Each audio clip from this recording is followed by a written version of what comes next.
Get in there. 9, 10. So we have about 36 Cornish Cross meat chickens out here on grass at Funny Guy Farm. They're feisty. Use the bathroom, eat something, take some water.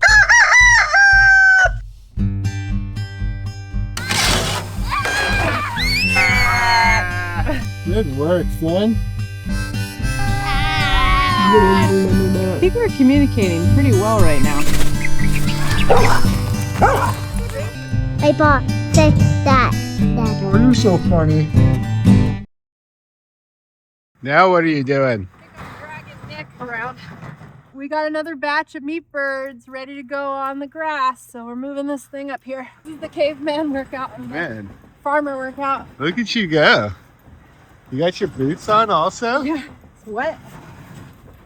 So we received from the hatchery about maybe 3 or 4 weeks ago a new batch of meat bird chickens, of Cornish Cross meat bird chickens. So they've been up in the brooder coop up here. We left them in the shed a little bit longer than we did our previous batch of meat bird chickens, only because it's kind of later in the season, so it's already gotten a little bit colder. Maybe not the most ideal time to raise meat bird chickens, but where we are in California, you know, we're like a zone 9 or something like that. It's like 35, 40. It's not, it never really like freezes here. We decided we'd give it a chance, just see what would happen if we did a late in the season batch of meat bird chickens. It was such a successful project the last time that we did it. We just figured we would do it again. Thought it might be nice to put a few more chickens into the freezer for this upcoming year.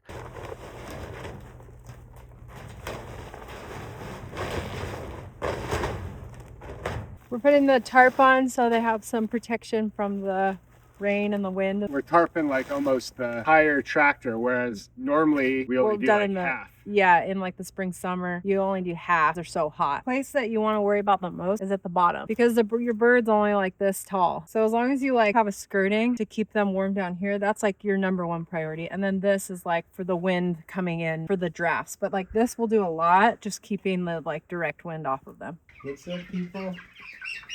What's up, bro?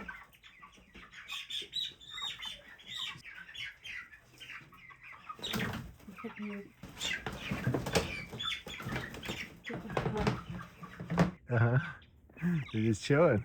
This batch feels like Pretty sturdy. yeah. 1, 2, 3, 4, 5, 6, 7, 9, 10, 11, 12. They're gonna have a lot more room. 12.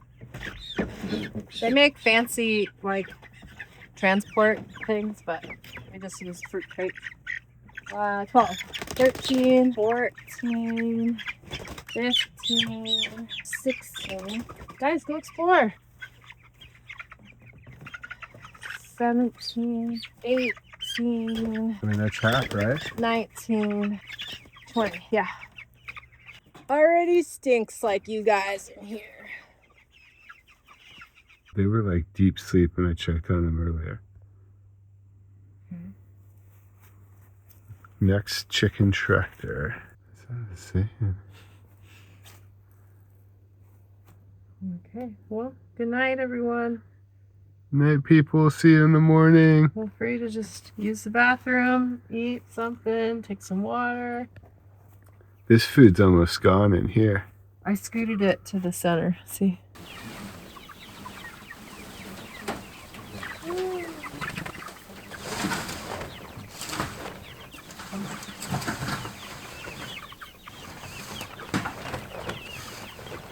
Originally, we built these tractors with these all-thread rods coming out, and we would put the wheels, we'd lift this up, we'd put the wheels on it, and then we'd drag it. We sort of stopped doing it on this round just because it's so wet and slick that we can just pull them without the wheels on. And we only bought one set of wheels, so every time you would pull it, you have to take the wheels. First you put the wheels on, pull it, then you take the wheels off, go to the next tractor, repeat, and it got to be sort of a pain. So I think next season, we'll either come up with a different system where we're not taking them on and off all the time, or we'll buy a second set of wheels.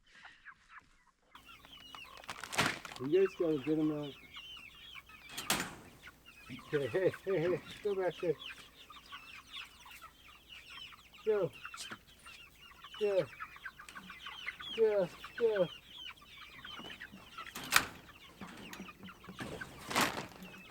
I got locked in here one time. Hey, you get back in there. Here, you get back in there. Get back in there. Get back in there. Right. Go. Go. No. No.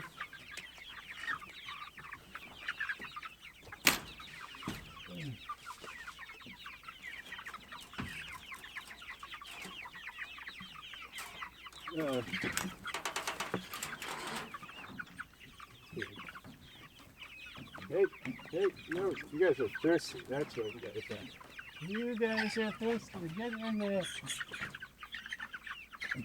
Get in there.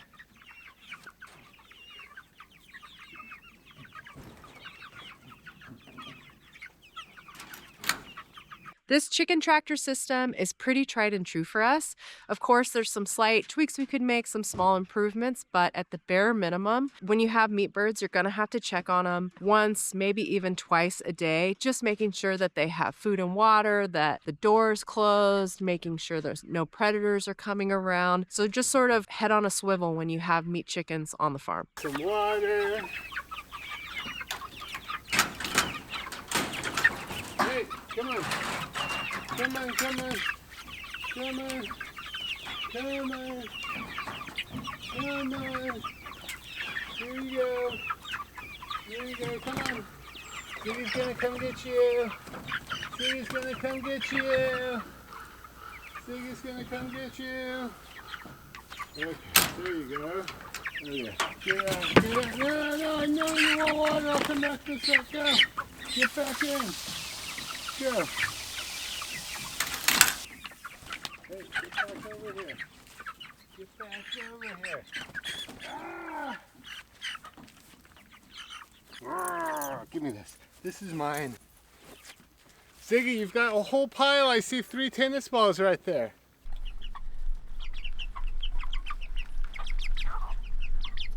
The meat birds are doing really good out here. They've been out here for maybe a full solid week now at this point. You can see where we've moved the chicken tractors. Been pulling the chicken tractors down the hill here. You can see the sliding marks there for the tractors. We actually started the tractors all the way behind me on the other side of the field here. Let me show you where we originally started them, which was in the bottom corner of this lower pasture. We had pulled the tractors all the way over here when we realized that it really didn't get as much sunlight as the other corner. So after getting them totally set up over here, we drug them all the way to the other side of the field. I'll show you. So we ended up starting them actually right over there at the beginning because they got more sunlight. We had a plug over there so we could put a heat lamp in there for them closer to the house so we could keep an eye on them and just get them used to being on pasture. Those first, 2-3 days when you switch them from the brooder to the tractor on pasture, you wanna definitely be attentive and make sure everything's going good. If anybody's looking funny, get them some more chips or get them another light. It's sort of a precious time to just keep an eye on them. We just pulled the meat chickens to their new spot for the day and they seem pretty happy even though it's been raining buckets. They're just kind of grazing on the clover and the ground and eating their food and their water, doing their thing. Wonderful. And then we checked on the other chicken that we had problems with yesterday, who's basically like knocking on death's door. The girls and I gave him a bath and then we blew dry his hair with the blow dryer and wrapped him up in a towel and kept him warm. What are you guys doing? We rescued this chicken. He wasn't looking very good and it's been raining a lot and he was wet.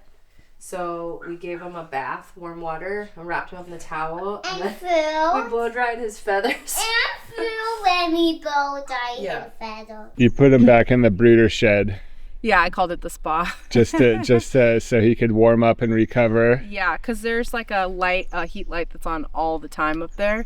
And they're in a brooder that's closed, so there's no air, no wet grass, anything. So really dry. And this is the one we came out yesterday morning and he wasn't looking super good. Yeah, he was looking no bueno. If they start looking wonky, you can't really do much. So I was a little wary of if we're gonna be able to bring him back, but he looks good. He's good up there? Yeah, I mean, the hens are definitely kind of like edging him out for food right now. Yeah. Back up and check on him at the end of the day. And then I was thinking maybe tomorrow he should go back out on the grass.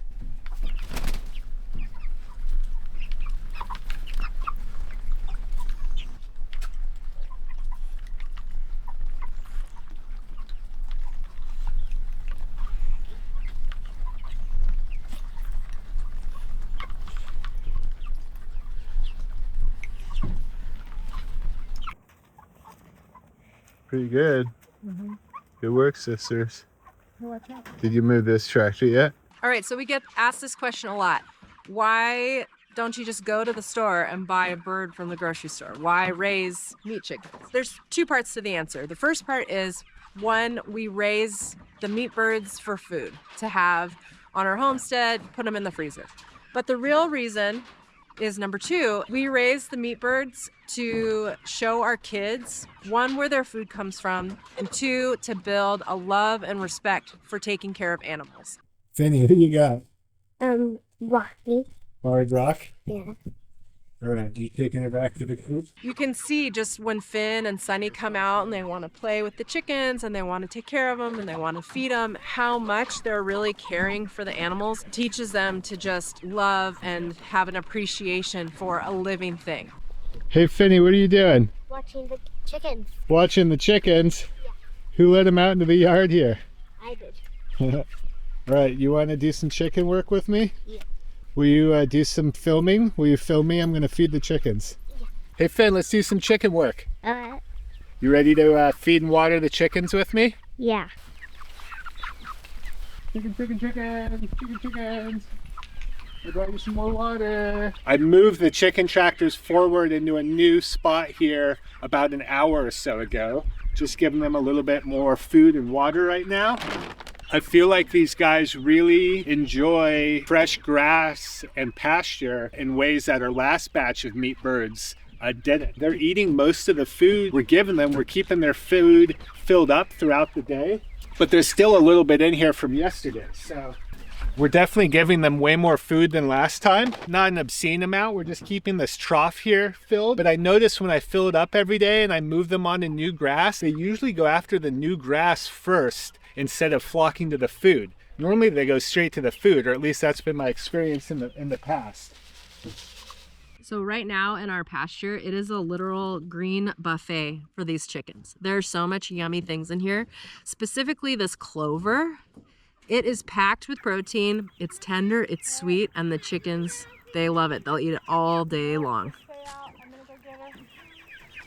I bet now that I mention it though here, I'm going to put this food down and they're all going to zoom over to the food. Maybe not, we'll see. They really enjoy the fresh water. Good shots, Finn.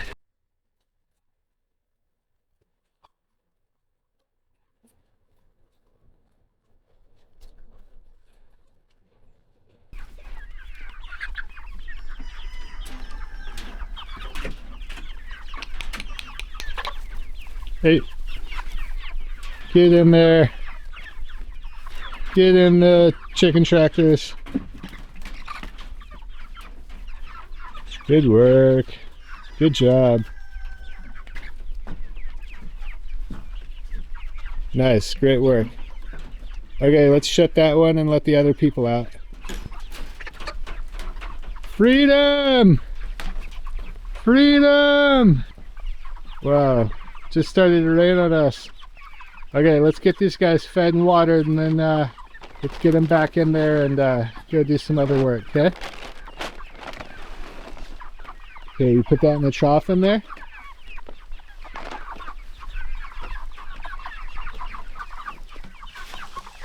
All right, get some more. These guys are hungry. Yeah. Good work, good work. Hey, what are you doing in there?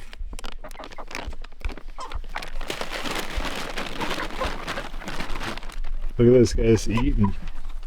Hungry, hungry birds. So we move our chickens every day, and the reason for that is because chickens love to eat that green buffet that I mentioned, all the clover, all the grass. By the end of one day, it looks like this. Let me show you. It's literally, they've eaten and scratched all that green in one day. So you have to move them every day. It's super important to get them on fresh grass so they can eat more, they can scratch around, they don't get bored, their feet stay nice and dry, not in a little mud pit with all their poop and stuff. So you gotta make sure you move them at least once a day. So here's where we started them. You can see the tracks as we drug them. So each day we moved the tractors. So this represents probably about 2 weeks to 3 weeks. So they're over there. They're gonna come back maybe 5 more moves, and then it should be ready for processing time.